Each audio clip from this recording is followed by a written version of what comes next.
Welcome, everybody. My name is Mina Jane. I'm the director of the Ashland Public Library in Massachusetts, and I'm super excited to be here for our very first session with Kristen of Fantasy Cafe to talk about book recommendations that are science fiction or fantasy. And as we were just talking about, under the umbrella of speculative fiction. So you're just not going to know what you're going to get until Kristen actually puts it out there.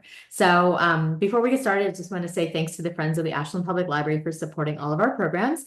And to Kristen for letting us share this program with other libraries. A bunch of them jumped on to so they could share this with their communities because, like fantasy, when libraries work together, we all make magic. Um, if you have questions, please feel free to put them in the Q&A, which is the button at the bottom of your Zoom screen. If you want to just chat with us or with each other, use the chat. I will be asking you to put in the chat what you're reading right now or have enjoyed reading in this genre, and I will include that list with Kristen's in a recap email. So, Kristen, thank you so much for doing this. I know when I reached out to you and saw your blog, and I was so excited. I was like, oh, this looks awesome. So, tell us a little bit about why you started to blog about science fiction and fantasy, and then we'll get right into your book recommendations. Okay. Well, first of all, thank you for having me. Excited to be here.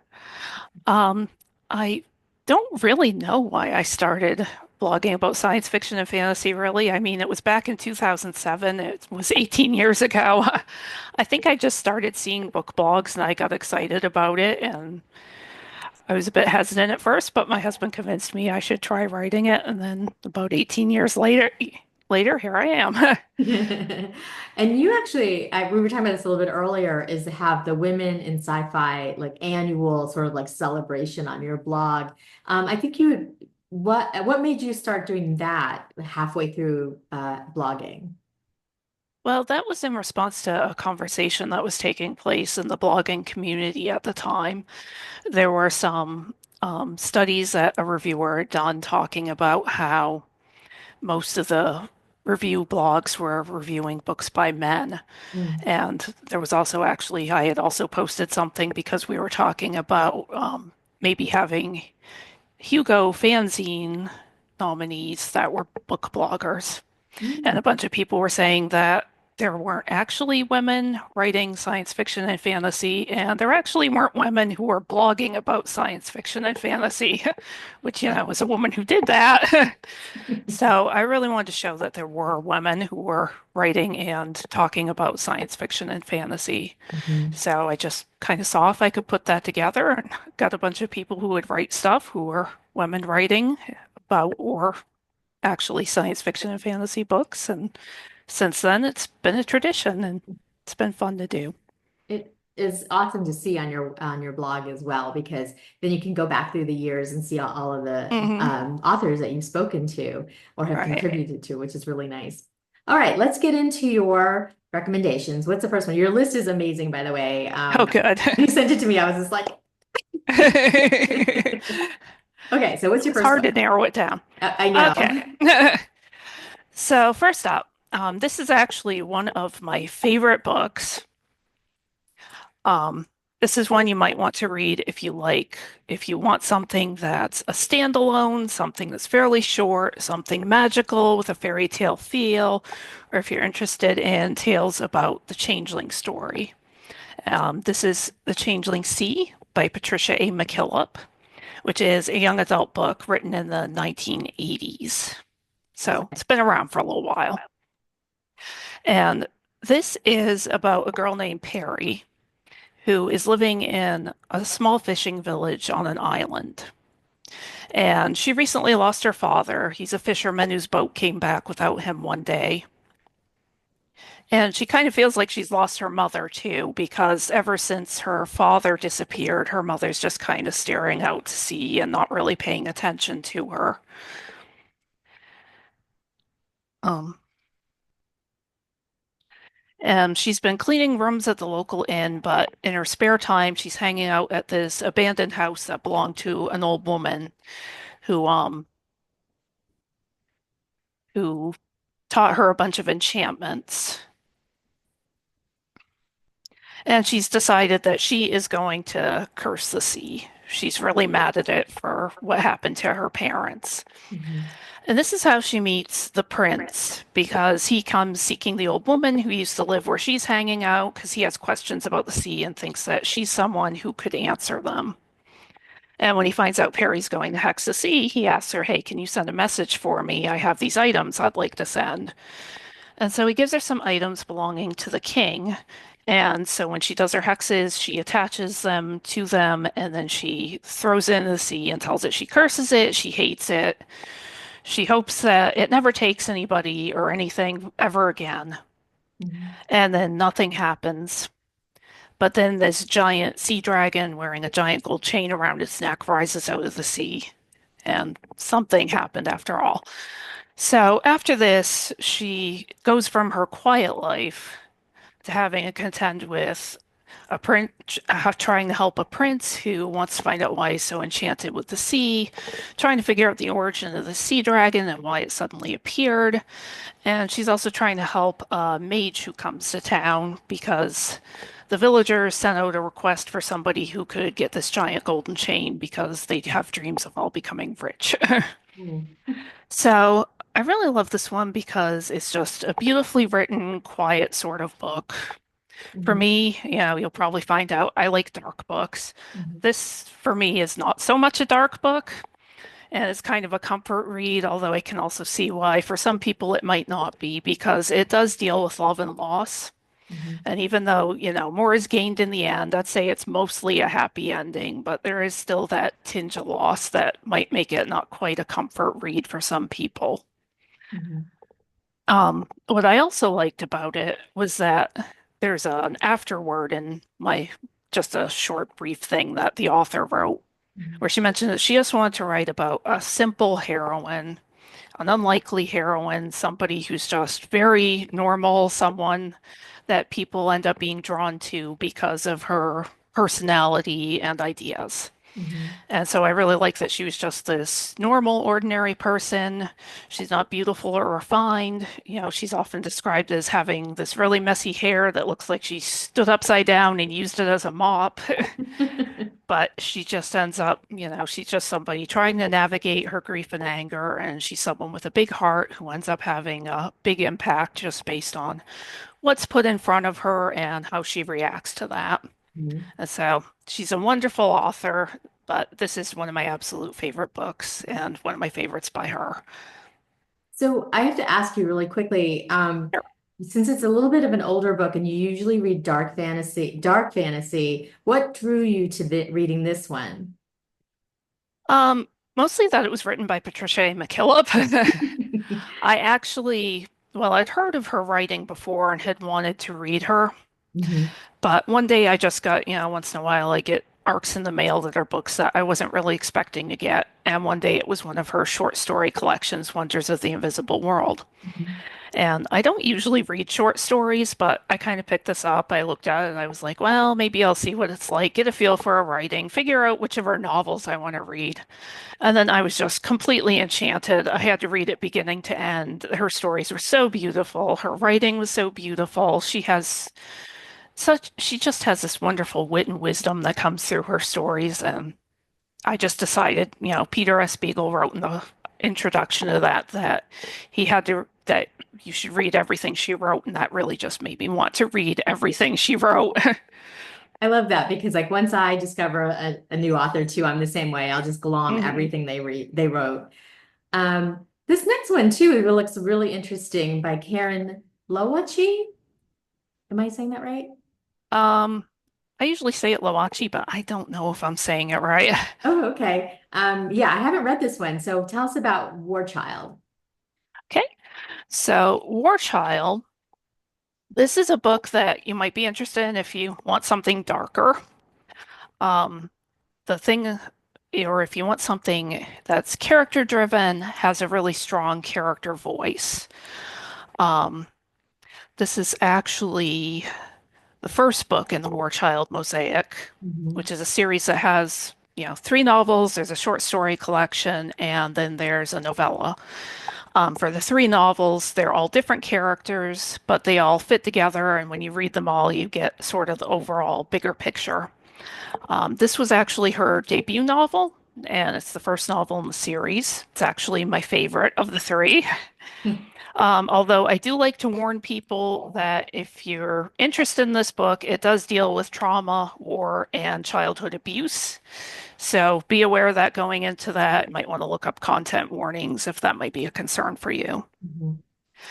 Okay, so this is a book that it jumps right into the story. There's no setup or anything. You're just immediately seeing through the eyes of this 8-year-old boy that his ship is being attacked by space pirates. So he's desperately trying to remember the protocol for what he's supposed to do if something like this ever happens. But he ends up being captured, where he's thrown in a room with a bunch of other kids. Um, and right, most of the kids end up being sold, but the pirate captain took a special interest in him and decided that he would like to keep him around Mhm. and make him his protege. So this doesn't actually last too long because they go visit a space station and there's a terrorist attack there, and all of the chaos, this child Joss manages to escape. But this is where he meets a man who's known as the War Boy.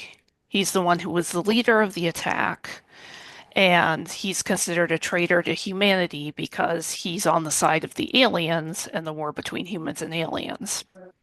So Joss ends up meeting these aliens he's been taught to fear all of his life, and he ends up learning about their culture and that the war didn't exactly happen how he thought it did. And he ends up training under the war boy, where he's learning how to become a spy, and eventually he becomes a spy on the Earth Hub military ship. Mhm. I really love this one because of the writing and the characterization, which are just so, so good. Karen Lawachi is just amazing at doing that. She writes complex characters who feel like real people. And with this one in particular, you get people who are on both sides of the war, and none of them are really bad people. They're just survivors doing their best. And I really like books that, make the characters more complicated than feeling like, okay, this one's good, this one's bad. Mhm. And she does that really well. Mhm. And the writing's also amazing. She starts this book in second person, which I know a lot of people do not like. I think it's really amazingly done. It's really engaging. It really shows you just how young this character is, how frightened he is. And about 40 pages in, it switches to first person. Mhm. And I feel like when you really see that switch and understand why, it's really psychologically interesting as far as the character goes. So this is just a really good book if you like character-driven books. It can be grim. It's probably actually the least grim in the series, though. My favorite after this one, the third one, is really grim. Mhm.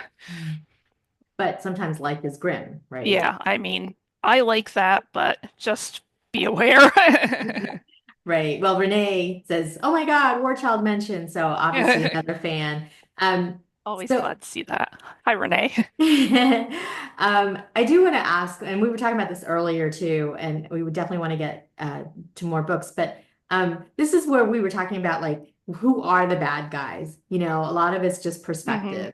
And so sometimes you think, oh, alien, it's going to be a bad guy. But once you learn, like you said, about the culture and the Hmm. differences and why they're fighting the fight, you get like what's, who's really bad Hmm. and who's really humane and who's really not humane and things like that. So I love that has sort of turned that on the head so that people have to think about that topic. Right. Yeah. Okay. She did a good job with that and that too. Mm-hmm. And what's next?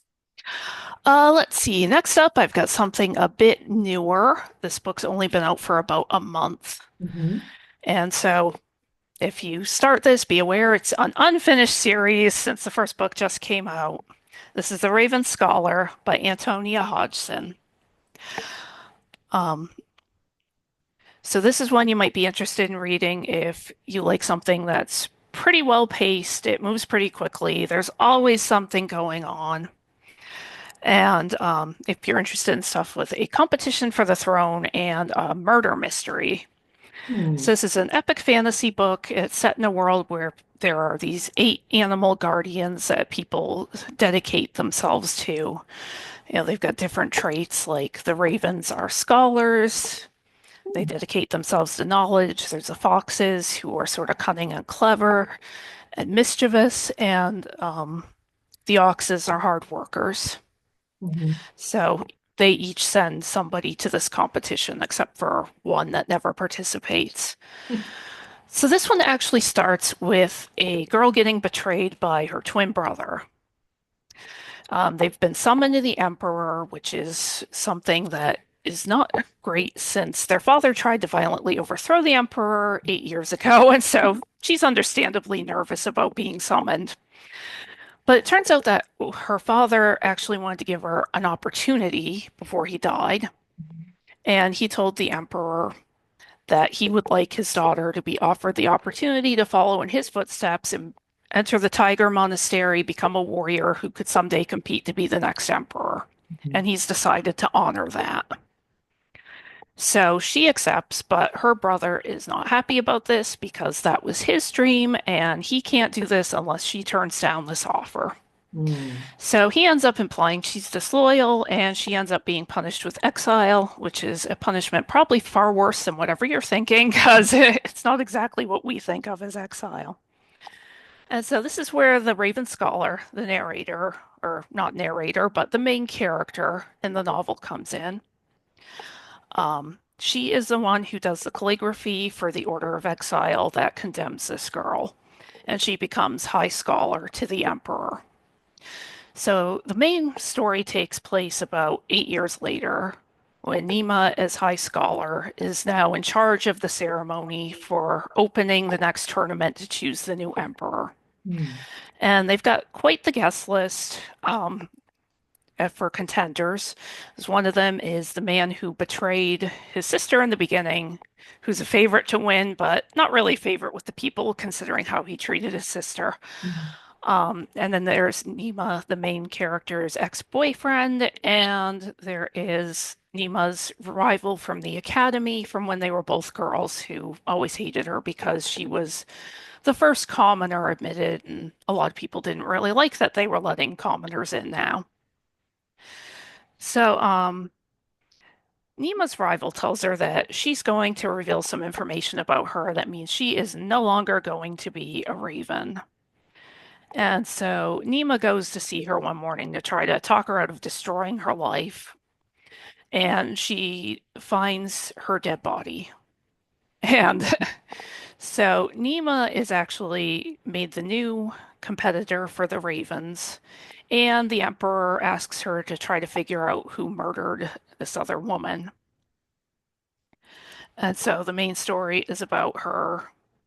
Oh, and it's very personal to her because Nima was actually drugged the night she was murdered, and Mm. she wasn't exactly in her right mind, and she doesn't really remember exactly what she did that night. So she'd also like to prove to herself that she didn't do this. So this is just a really fun, entertaining book. I mean, it looks really long. It kind of is, but it also goes by really quickly because it's just really fun and there's lots to keep you guessing. Mhm. Um, the murder mystery is one of those that's not just about the murder, but the further she gets into it, it brings up more about the past and their history and all these people who are involved.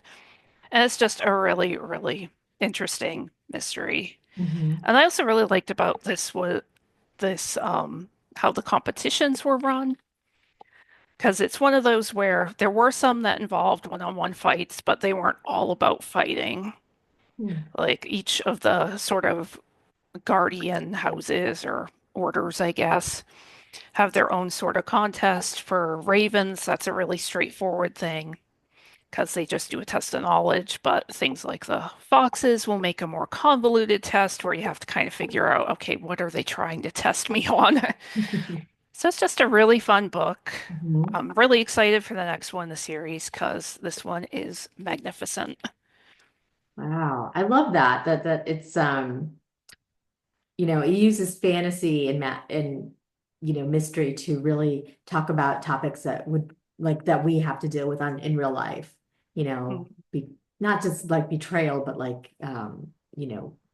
like you said, grief and mad sadness and positions that you get into that you're not really sure how to deal with. So interesting, really. I'm really curious about this next one though, because I've heard about this author, but I've never actually read this book.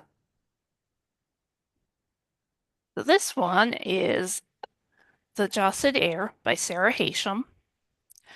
Um, so this is actually a pretty good time to read this because this is the first book in a duology, and the next book comes out in July. So I think it's July 15th, so just about exactly 2 months from now. Mhm.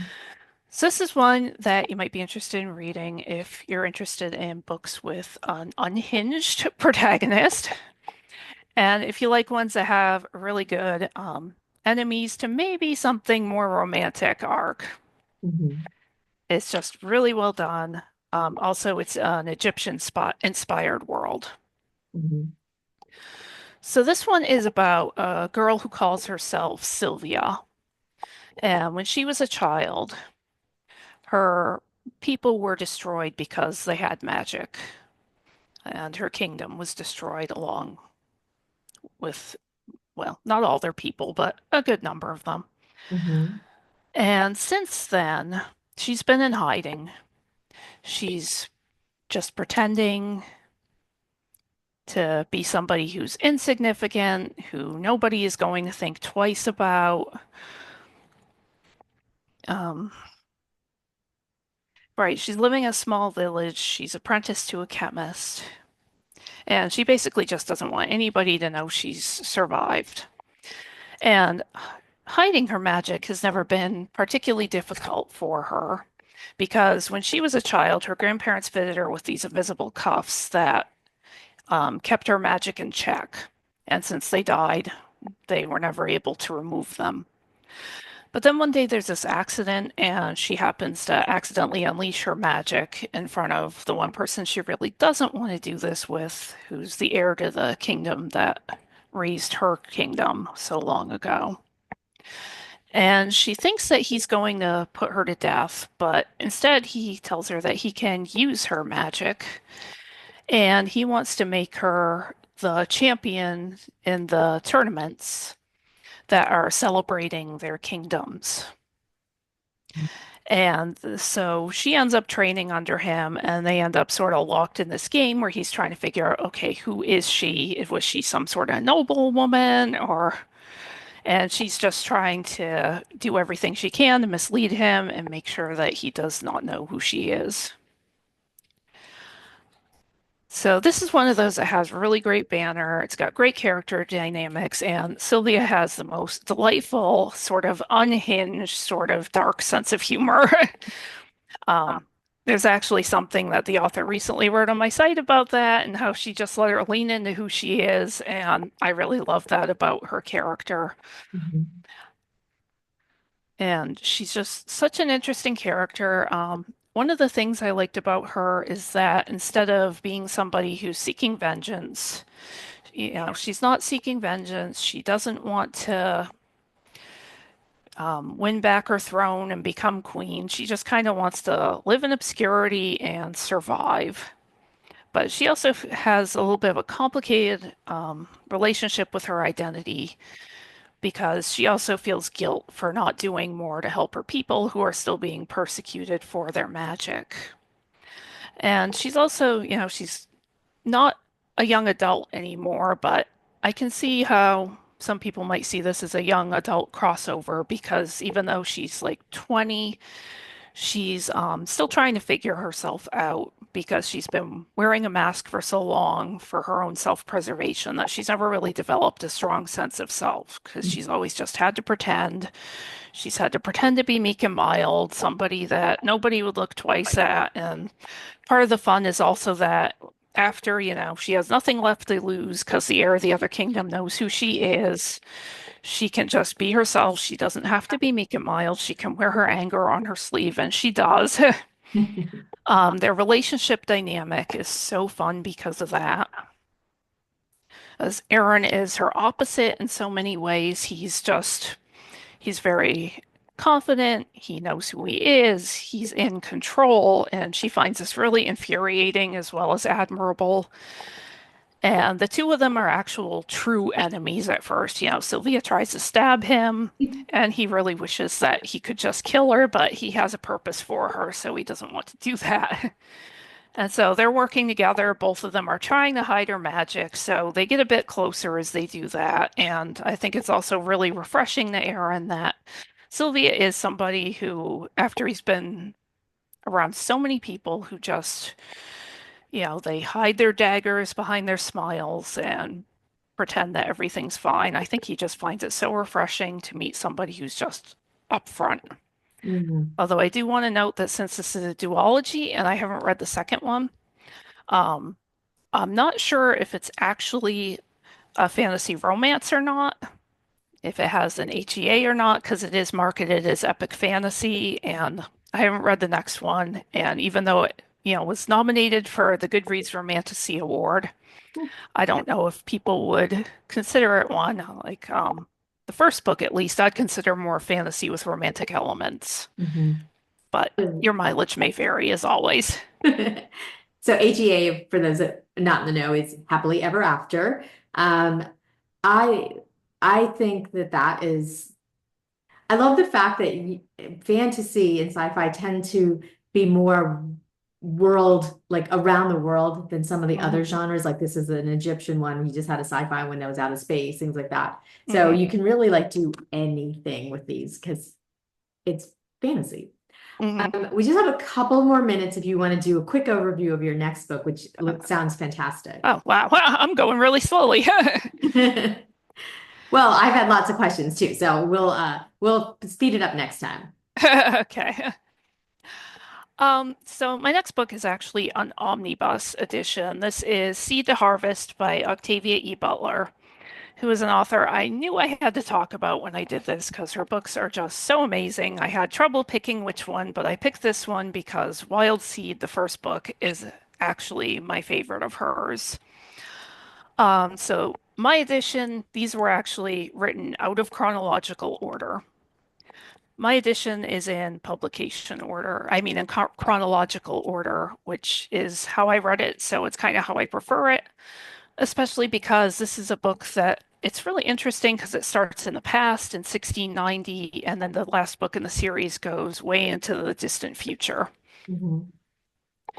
So I mostly wanted to talk about the first book in the series chronologically, Wild Seed, which is the story of how these two immortals come to meet.